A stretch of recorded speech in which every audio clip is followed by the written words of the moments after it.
우리 주님께서 가르치신 말씀 중에서 우리가 제일 순종하기 어려운 것은 과연 무엇일까요? 제 생각에는 오늘 본문의 말씀에 나오는 원수를 사랑하고 나를 미워하는 자를 선대하는 것이 아닌가라는 생각이 듭니다. 우리 주님은 오늘 본문이 누가복음 6장에서 우리가 우리를 사랑하는 자만을 사랑하고 우리를 선대하는 자만을 선대하는 것은 칭찬받을 것이 없다라고 말씀하십니다. 그리고 우리에게 원수를 사랑하고 우리를 미워하는 사람을 오히려 선대하라고 말씀하십니다. 그렇다면 우리는 왜 원수를 사랑해야 될까요? 그 이유는 딱 한 가지입니다. 우리 하나님이 사랑의 하나님이시기 때문입니다. 요한일서 4장 8절 말씀에서 사도 요한은 하나님이 사랑이시라고 말씀하면서 사랑은 우리 아버지의 큰 성품이 가장 중요한 성품임을 이야기하고 있습니다. 또한 사랑은 하나님을 이 세상에 증거하는 가장 좋은 방법이기도 합니다.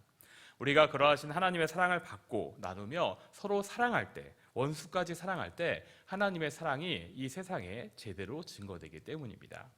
그래서 우리는 나름대로 하나님의 말씀대로 사랑을 실천하려고 많이 노력합니다. 그리고 때로는 원수도 사랑해 보려고 시도를 합니다. 그런데 이것이 참 쉽지만은 않은 것 같습니다. 왜냐하면 우리의 경험상으로 우리가 살아가면서 만나는 많은 사람들 중에 사랑하기 쉬운 사람들보다는 사랑하기 어려운 사람이 더 많기 때문입니다. 우리가 항상 어디를 가든지 어떤 공동체에 속하든지 우리가 가는 곳과 우리가 속한 곳에는 우리를 2번, 3번 죽이는 사람들이 분명히 있습니다. 심지어 가정에서도 우리 교회는 아니지만 때로는 교회에서도 있다고 합니다. 그래서 이 말씀은 참 순종하기가 어려운 말씀인 것 같습니다. 솔직히 우리는 원수들에게 그리고 원수와 같은 사람들에게 똑같은 상처와 아픔 그대로 복수해주고 싶고 그대로 미워해주고 싶은 마음이 우리에게는 있는 것입니다. 그렇다면 이렇게 마음이 연약하고 강팍한 우리는 정말 원수들을 사랑할 수가 없는 것일까요? 아니면 우리 주님이 우리를 괴롭히시기 위해서 우리가 할 수 없는 그런 목표를 가르쳐 주시면서 우리를 괴롭게 하시는 것일까요? 물론 신실하신 우리 주님이 그렇게 하실 분이 절대로 아닙니다. 이 세상 그 누구보다 우리를 가장 잘 아시는 우리 주님은 오늘 본문의 말씀 가운데 원수를 사랑하라고 가르쳐 주시면서 그 뒤에 이어지는 가르침들을 통해서 우리가 원수를 사랑할 수 있는 방법들을 알려주셨습니다. 그래서 오늘은 누가복음 6장에 나오는 예수님의 가르침들을 살펴보면서 원수를 사랑할 수 있는 방법들에 대해서 나눌 때 우리의 모든 삶에 원수를 사랑하는 은혜와 실천이 일어나기를 주님의 이름으로 간절히 축원합니다. 가장 먼저 우리가 원수를 사랑하려면 우리는 무엇을 해야 됩니까? 우리는 첫 번째로 하나님의 자비로우심을 기억해야 합니다. 오늘 본문 36절 말씀을 보면 예수님은 원수를 사랑하고 선대하라고 가르치시고 나서 아버지의 자비로우심과 같이 너희도 자비로운 자가 되라 라고 말씀하십니다. 예수님의 이 말씀에는 2가지 의미가 담겨져 있습니다. 먼저는 아버지께서 우리에게 자비를 베푸셨다는 뜻이 담겨 있습니다. 실제로 이 세상 가운데 하나님의 공의로 비추어 볼 때 그 누구도 죄인 아닌 자가 한 사람도 없습니다. 하나님의 심판을 피할 자도 아무도 없는 것입니다. 그것은 구원받은 우리조차도 마찬가지였습니다. 우리 또한 거룩하신 하나님의 눈에는 한 명의 죄인일 뿐이었습니다. 하지만 우리가 죄인임에도 불구하고 하나님은 우리에게 자비를 베풀어 주신 것입니다. 그래서 우리를 오래 기다려 주시고 우리에게 회개할 기회를 주시고 우리의 죄를 사하여 주시고 그렇기 때문에 우리가 공의로우신 하나님 앞에서 지금도 살아갈 수가 있는 것입니다. 사랑하는 성도 여러분, 우리가 반드시 기억할 것은 무엇입니까? 우리가 그 전에는 세상 사람들과 똑같이 멸망당할 죄인이었다는 것입니다. 그런데 우리를 긍휼히 여기신 하나님의 은혜를 입어서 하나님의 자비로우신 은혜로 우리가 구원을 받았다는 사실입니다. 우리가 우리에게 베푸신 하나님의 그 자비로우심을 기억할 때 우리는 그 자비로우심을 기억하면서 우리에게 상처 주는 원수들에 대한 분노를 조금이라도 가라앉힐 수가 있게 되는 것입니다. 그리고 우리가 주목할 이 말씀에 또 다른 의미가 한 가지 더 있습니다. 그것은 우리의 자비로우신 아버지께서는 그 자비를 우리에게 베푸신 것처럼 우리도 다른 사람들에게 자비를 베풀기를 원하신다는 사실입니다. 오늘 본문이 누가복음 6장 31절 말씀에서 예수님은 너희가 남에게 대접을 받고자 하는 대로 너희로 남을 대접하라 라고 말씀하셨습니다. 즉 하나님이 우리에게 행하신 것은 무엇입니까? 그것처럼 우리도 다른 사람에게 행하라는 하나님의 의도인 것입니다. 즉 주님이 우리에게 자비를 베푸신 것은 우리가 주님이 우리에게 행하신 자비대로 우리도 다른 사람에게 자비를 베풀라는 가르침인 것입니다. 그래서 우리는 누군가를 미워하고 복수하기 전에 반드시 하나님이 우리에게 긍휼과 자비를 베푸셨음을 기억하고 하나님이 우리도 자비를 베풀기를 원하심을 기억해야 됩니다. 물론 당장의 우리 마음의 미움과 어려움과 상처들이 금방 회복되지는 않을 것입니다. 하지만 이러한 하나님의 자비를 우리가 입었고 다른 사람에게 자비를 베풀기를 원하시는 주님의 마음을 기억하는 것만으로도 우리에게는 더 이상의 미움과 아픔이 커지지는 않을 것입니다. 사랑하는 성도 여러분, 이미 우리에게는 원수와 같은 많은 사람들이 마음에 깊은 상처를 주었습니다. 하지만 우리가 그 전에 기억할 것은 무엇입니까? 우리도 이전엔 선하신 아버지께 많은 죄악들을 저질렀고 오랫동안 회개하지 않아서 아버지의 마음을 아프게 한 사람들이라는 사실입니다. 그리고 만약에 우리가 지금도 누군가를 미워하고 있다면 우리는 지금도 마음속에서 살인을 하고 있는 것이어서 여전히 아버지의 마음을 아프시게 하고 있는 것입니다. 사랑하는 성도 여러분, 우리 하나님은 이러한 죄악을 저지르고 이러한 마음의 상처를 내었던 어쩌면 지금도 내고 있는 우리들의 마음을 자비로움으로 용서하시고 놀라운 긍휼로 우리를 용납하여 주셨습니다. 그런 놀라운 용서를 하신 주님이 오늘날에 우리에게 다시 한번 권면하십니다. 내가 너희를 자비로 대한 것처럼 너도 다른 사람에게 자비로 대하라 라는 것입니다. 우리가 이러한 주님의 은혜에 감사한다면, 큰 용서를 받았다면 우리는 당연히 그분의 명령을 따라야 하는 것입니다. 마태복음 18장에 보면 주인에게 1만 달란트 빚진 종의 이야기가 나옵니다. 그 종의 주인은 평생 다 갚아도 갚지 못하는 1만 달란트를 그 종에게 그냥 탕감해 줍니다. 놀라운 자비입니다. 하지만 그 종은 엄청난 금액을 탕감받고 나서 기쁜 마음에 밖에 나갔다가 자기에게 100데나리온의 빚을 진 사람을 보게 됩니다. 그런데 그 종은 그 은혜를 기억하지 못하고 바로 그 사람을 잡아다가 자기에게 빚을 갚으라고 독촉하고 그를 감옥에 가두는 것입니다. 그 주인이 어떻게 합니까? 이러한 종의 이야기를 듣고 다시 그 10,000달란트를 탕감한 종을 잡아서 옥에 가두고 그가 다시 10,000달란트를 갚도록 하는 것입니다. 자비와 긍휼을 받은 자가 그것을 다른 이에게 베풀지 못한다면 다시 주인은 종에게 노할 수밖에 없는 것입니다. 사랑하는 성도 여러분, 우리는 어쩌면 이와 똑같은 죄를 저지르고 있는지도 모릅니다. 하나님이 우리에게 베푸신 죄사함의 은혜와 자비는 우리를 영원한 죽음에서 건져주셨습니다. 그리고 하나님의 자녀로 삼아주셨습니다. 그런데 우리는 빚진 자들을 미워하고 그들에게 자비를 베풀지 않는다면 먼저 은혜를 입은 자로서 주님 보시기에 부끄러운 일이 되는 것입니다. 지금으로부터 21년 전 제가 군대에 있을 때 이야기입니다. 저를 매우 괴롭히던 아주 이상한 고참이 있었습니다. 그 사람의 삶의 이야기를 듣고 저는 저렇게 사는 사람도 있구나 처음 알았습니다. 그 정도로 아주 문란하고 타락한 삶을 살던 사람이었습니다. 그런데 그 사람은 저를 정말 미워했습니다. 왜 미워했는지 아직까지도 모르겠어요. 저는 그 사람에게 자주 구타를 당하고 인격적인 모독과 이유 없는 괴롭힘을 당해야만 했습니다. 약 1년 동안의 시간 동안 계속 그 사람에게 괴롭힘을 당했습니다. 그럴 때마다 저는 상당히 괴로웠습니다. 정말 그 사람이 덩치가 저의 딱 절반밖에 안 되는, 제가 한 손으로 던질 수 있는 그런 사람이었습니다. 하지만 그 사람이 매일 저를 모욕하고 때리는 것입니다. 참 우울한 시간들을 보냈습니다. 그러던 어느 날이었습니다. 중대장이 바뀌고 새로운 중대장이 모든 부대원들을 연병장에 다 모았습니다. 그리고 고참들에게 구타를 당하거나 괴롭힘을 당한 일이 있으면 쓰라고 하였습니다. 저는 그 종이를 받고 상당히 여러 가지 생각을 하게 되었습니다. 맞아, 난 정직한 사람이지. 그런데 왠지 그러면 안 될 것 같았습니다. 그래서 기도했습니다. 오랜 시간 기도하면서 하나님께서 저에게 그러한 마음을 주셨습니다. 내가 너를 위해서 십자가에서 모욕당하고 맞고 침뱉음 당하고 죽었는데 너는 저 사람 하나 용서하지 못하겠냐? 네가 그렇게 모욕당한 것이 내가 십자가에서 당한 것만큼 큰 것은 아니지 않느냐? 라는 마음을 저에게 주셨습니다. 그래서 저는 오랜 시간 생각하다가 결국에 빈종이만 내고 그냥 들어갔습니다. 결국에 그 사람은 저 말고 다른 사람이 쓴 어떠한 이야기로 인해서 영창을 가게 되고 다른 부대에 보내지게 됐지만 그 시간은 저에게 참 많은 것을 생각하게 하는 그런 시간이었습니다. 사랑하는 성도 여러분, 죄인인 우리에게 하나님은 늘 자비로우십니다. 그리고 그 자비로 우리를 용서하시고 우리를 다 품어주셨습니다. 그리고 자비로우신 우리 주님은 우리에게 행하신 그대로 우리도 다른 사람들에게 자비를 베풀기를 원하십니다. 그리고 우리가 하나님의 자비로우심을 베풀어가기 시작할 때 하나님은 우리의 마음을 좀 더 다루시고 하나님을 닮아가게 하시는 것입니다. 간절히 바라기는 주님의 그 자비로우심을 기억하시면서 그 크신 자비로우심을 입은 만큼 다른 이들에게 베풀어서 자비하신 아버지를 닮아가는 우리 모두가 되기를 주님의 이름으로 간절히 축원합니다. 두 번째로 우리가 원수를 사랑하려면 우리는 무엇을 해야 됩니까? 우리는 우리 자신을 객관적으로 돌아볼 수 있어야 됩니다. 오늘 본문 41절과 42절 말씀 보면 아주 재미난 비유가 나옵니다.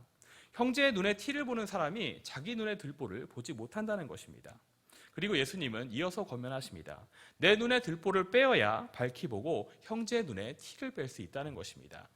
이 말씀은 우리가 깊이 되새겨야 되는 비유라고 생각합니다. 이 비유는 우리에게 두 가지를 알려주고 있습니다.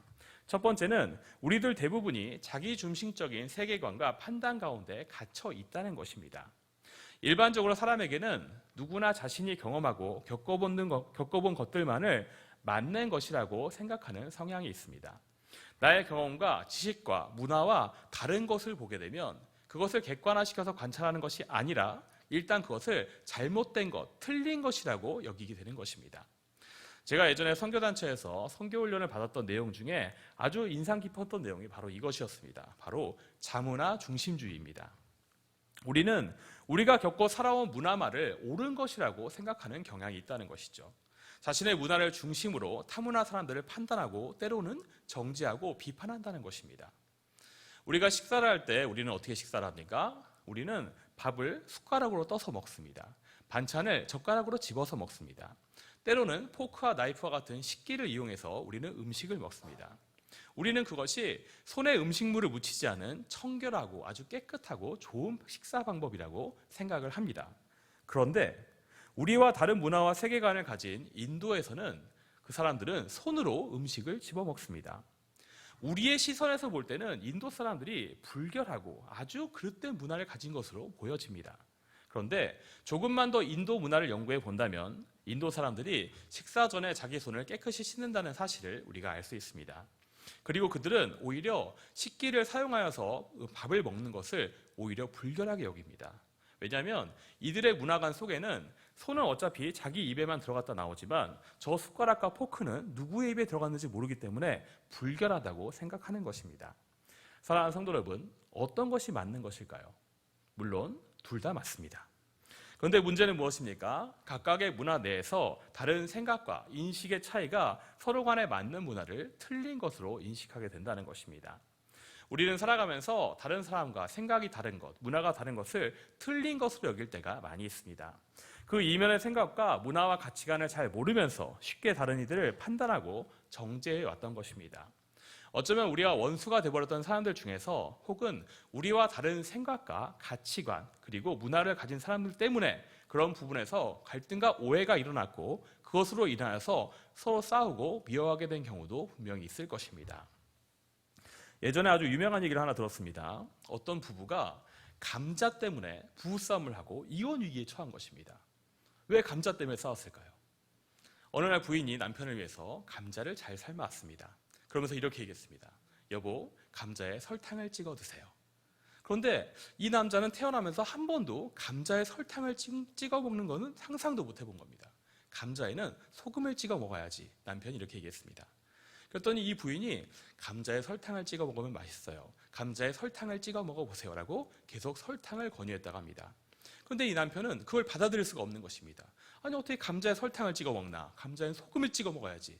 그렇게 하고 약간 감정이 상하면서 이야기에 오고 가다가 남편이 이렇게 얘기한 것입니다. 이런 감자에 설탕을 찍어 먹는 삐리야 이렇게 얘기한 것입니다. 그래서 난리가 난 것이죠. 우리가 조금만 더 생각한다면 우리는 우리의 갈등과 미움의 원인이 정말 아무것도 아닌 것임을 깨달을 수가 있습니다. 나의 문화와 생각이 조금 다른 것이기 때문에 거기서 갈등이 시작되었음을 알 수가 있는 것입니다. 우리가 이것을 생각한다면 갈등을 줄이고 원수를 용서할 수 있는 것이죠. 두 번째로 이 비유는 또 다른 아주 중요한 맹점을 한 가지 알려줍니다. 어쩌면 나의 원수보다 내가 더 그 원수가 된 사람에게 상처를 두고 힘들게 하고 어렵게 하였던 것인지도 모른다는 사실입니다. 그만큼 우리는 우리 스스로를 객관화시킬 수 없다는 것이죠. 제가 어느 더운 여름날에 지하철을 탔습니다. 숨을 쉴 때마다 뜨거운 공기가 나올 정도로 정말 더운 여름날이었습니다. 제가 그냥 에어컨이 나오는 자리에서 이렇게 서 있는데 갑자기 지하철에 서고 어떤 뚱뚱한 남자가 지하철을 탔습니다. 그런데 그 지하철에 탄 남자가 너무 뚱뚱한 겁니다. 이럴 수가. 그 사람이 열기를 막 엄청 내뿜고 있고 땀을 육수처럼 흘리고 있는 것입니다. 순간 그 사람이 지하철에 올라타자 지하철의 온도가 올라가는 듯한 착각이 들었습니다. 그래서 저는 순간 짜증이 났습니다. 그러면서 저는 순간적으로 짜증난 생각에 그런 생각을 했습니다. 제발 이렇게 더운 여름날에는 뚱뚱한 사람들은 집에 있었으면 좋겠다. 저는 뚱뚱한 사람들 때문에 우리가 피해를 받는다. 라고 지금은 상당히 순화시켜서 얘기했습니다. 그때는 뚱뚱한 놈이라고 했습니다. 네. 이렇게 생각하면서 저는 그 사람을 저도 모르게 째려보고 있었습니다. 그런데 순간 뭔가 느낌이 좀 이상한 겁니다. 이미 지하철 안에 다른 사람들이 제가 그 아저씨를 째려보는 것처럼 저를 째려보고 있었습니다. 전철 유리창에 비친 저의 모습은 그 사람보다 더 뚱뚱하였고 더 땀을 흘리며 열기를 뿜고 있었습니다. 사랑하는 성도 여러분, 우리는 우리 스스로를 객관적으로 보고 인식하기가 매우 힘이 듭니다. 그래서 우리는 늘 생각해야 되는 것입니다. 혹시라도 내가 그 사람보다 더했던 것은 아닌가? 그 사람에게 더 상처를 주고 나로 인하여서 그 원수가 된 그 사람이 더 어려웠던 것은 아닐까? 아니면 나의 태도 언행 가운데 정말 그 사람이 용납하기 어려웠던 것은 없었을까? 우리는 항상 스스로를 되돌아봐야 하는 것입니다. 간절히 바라기는 우리가 항상 우리 자신을 스스로 되돌아보면서 우리 눈에 들보를 빼고 겸손하게 다른 사람을 이해하고 용서하는 우리 모두가 되기를 주님의 이름으로 간절히 축원합니다. 마지막으로 우리가 원수를 사랑하려면 우리는 무엇을 해야 됩니까? 우리 마음 가운데 사랑과 선을 쌓아야만 합니다. 오늘 본문 45절 말씀을 보면 선한 사람은 마음에 쌓은 선에서 선을 내고 악한 자는 그 쌓은 악에서 악을 내나니 이는 마음에 가득한 것을 입으로 말함이다 라고 말씀하고 있습니다. 이 말씀은 우리가 마음에 쌓은 것들이 자연스럽게 입으로 나오고 행동으로 드러나고 우리의 삶에서 모두 나타난다는 것을 알려주고 있는 것입니다. 그래서 우리가 반드시 여기서 생각해야 될 것이 한 가지 있습니다. 그것은 만약에 우리가 누군가를 미워하고 그 누군가를 원수처럼 증오하고 있다면 우리는 우리 마음 가운데 미움과 증오를 쌓게 된다는 것입니다. 결국에는 그 쌓은 미움과 증오가 어떻게 됩니까? 우리 마음 가운데 쌓여서 우리의 입으로, 우리의 행동으로, 우리의 태도로 모두 드러나게 되는 것입니다. 그런데 한 가지 심각한 문제가 드러납니다. 우리에게 쌓여진 그 분노와 믿음이 원수들에게 표출되는 것보다는 오히려 우리와 가까이 있는 가족들과 주변 사람들에게 쏟아지는 경우가 더욱 많다는 것입니다.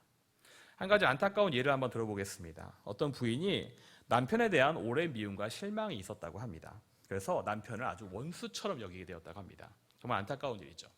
그런데 문제가 엉뚱하게 나타나기 시작했습니다. 그 부인이 남편을 워낙 원수처럼 생각하기 때문에 남편도 집에 잘 들어오지 않는 것입니다. 그리고 남편은 부인을 멀리하고 부인도 남편을 멀리하는 것입니다. 서로 대화도 하지 않습니다. 사이가 멀어졌습니다. 멀어지니까 부딪힐 일이 없습니다.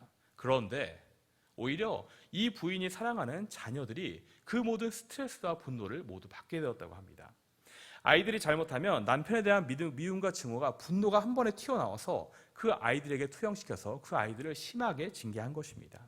자신의 모든 스트레스와 분노를 남편에게 받은 그 스트레스와 분노를 아이에게 투영시켜서 아이를 학대하기 시작한 것입니다.